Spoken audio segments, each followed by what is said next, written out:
dato complementario, le comento que para sesionar y aprobar el texto final de este importante tema posterior de la reforma constitucional al Congreso de la Unión, solo participaron 260 diputados federales de los 500 representantes que estamos entonces hablando con el maestro Fabián Acosta Rico, quien nos está adentrando un poquito en este tema, aquellos que somos muy ignorantes. Entonces, ¿es para bien o para mal la modificación? No, es simplemente para darle legalidad a un estado de cosas que se ha venido presentando.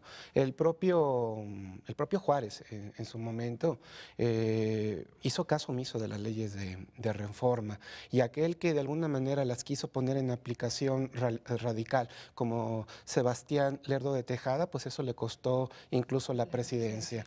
El propio Porfirio Díaz tenía la Constitución, pero en realidad la Constitución únicamente le servía como blasón, como presea de los grandes triunfos de la causa liberal, pero en realidad se hacía su voluntad, y su voluntad era bajo precisamente sus medidas conciliadoras con los enemigos, no sé, con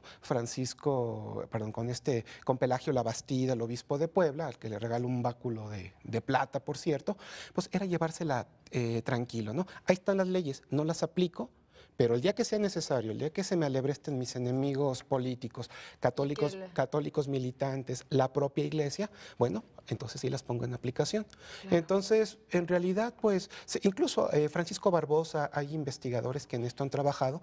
Durante el porfiriato, la iglesia presentó sus índices de expansionismo, sobre todo en el campo mexicano, más alto. La reevangelización se habla durante precisamente y el es cuando porfiriato. nacieron todos los colegios para ciegos, para niñas, para niños, con la versión de la presencia de la religión, Sí, ¿no? Pedro el obispo Pedro Espinosa, y entre otros obispos que traían muy infundado en su corazón la doctrina social de la iglesia que aparece con la Rerum Novarum.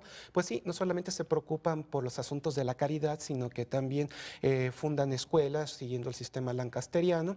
Y bueno, nadie puede acusar a Porfirio Díaz de tener un estado clerical. Todo lo contrario, claro. Simplemente les dio libertad a la iglesia para que hiciera lo que mejor saben hacer, pero en ningún momento les dio ni un ápice de entrada en el poder. Ahora, aquí el alegato que ha tenido, sobre todo en las redes sociales y en algunos medios, en otros lo han ignorado totalmente el tema, es, se perdió como el Estado laico.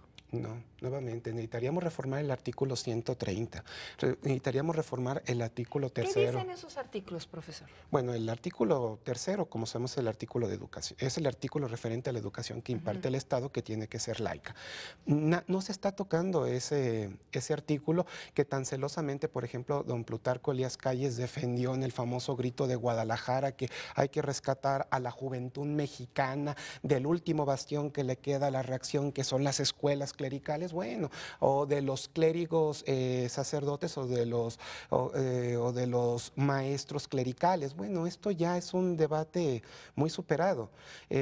Tendríamos que reformar el artículo 130, que precisamente establece la separación iglesia-estado, y que el Estado no ostentará oficialmente ningún culto, ninguna religión. Es decir, estamos muy remotos a que se forme un Estado. Estamos entonces quizás satanizando a aquellos gobernantes que manifiestan abiertamente sus preferencias religiosas y creyendo que esta ley tiene que ver con la derecha y su manejo un poco de beneficio a la Iglesia Católica.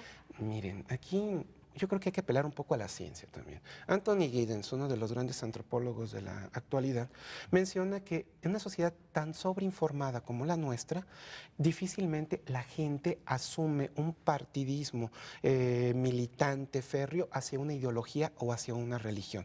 De tal suerte que es difícil que se despierten, sobre todo en sociedades como la latinoamericana, ya norte de África, Medio Oriente es otro asunto, se despierten actitudes integristas de orden popular, fanáticas de orden popular, porque aún el más comprometido con la Iglesia Católica o con cualquier otra iglesia, con la luz del mundo, con los evangélicos, pues no deja también de tener sus cultos privados y muy particulares, así que es muy difícil que podamos regresar a un estado clerical, dadas las propias circunstancias sociales. Hoy en día, el clero católico y cualquier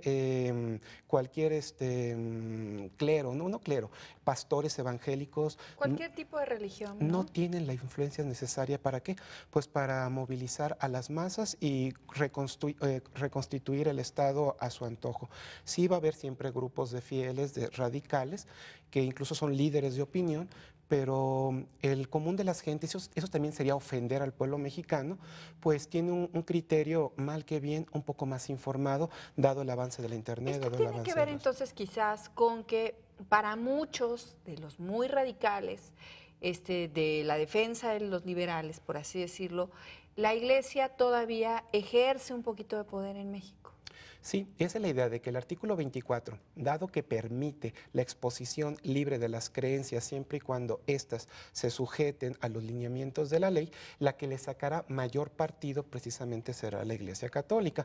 Aunque aquí habría que advertir, y esto lo dije en Pues otro la luz del programa, mundo aquí en Guadalajara, por ejemplo, ¿no? los Vaishnavas o Krishnas que realizan sus recorridos de carros monumentales, pues eso incluso tiene mucha atracción, puede jalar muchos creyentes, muchos adeptos, entre sobre todo los nuevos públicos. O sea, antes no lo podían hacer, ahora ya lo van a poder hacer. Lo hacen. Pues se llenan estadios, ¿no? Exactamente, entonces ahora simplemente se va a reglamentar o se va a dar una garantía individual, se le va a otorgar con pleno uso a quienes, pues a quienes las han estado ejerciendo pues generacionalmente, ¿no? Esto data, reitero, desde la época del porfiriato. Profesor, ¿quiénes fueron los principales impulsores de la modificación al artículo 24? Aquí podemos decir que ¿Es una ley sin padre? ha habido recelo. ¿Por qué? Porque sabían lo comprometedor que iba a ser precisamente la reforma. O así como que decir, hay un artífice en particular, sería tanto como exponer un comentario que me comprometería y comprometería también a la figura pública. O sea, no hay.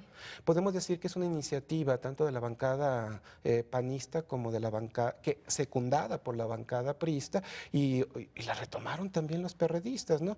Salvo, no sé, ahí Alejandro Encinas, que sí se disgustó bastante con esta ley, que incluso entró en polémica con Monseñor Corripio Ahumada.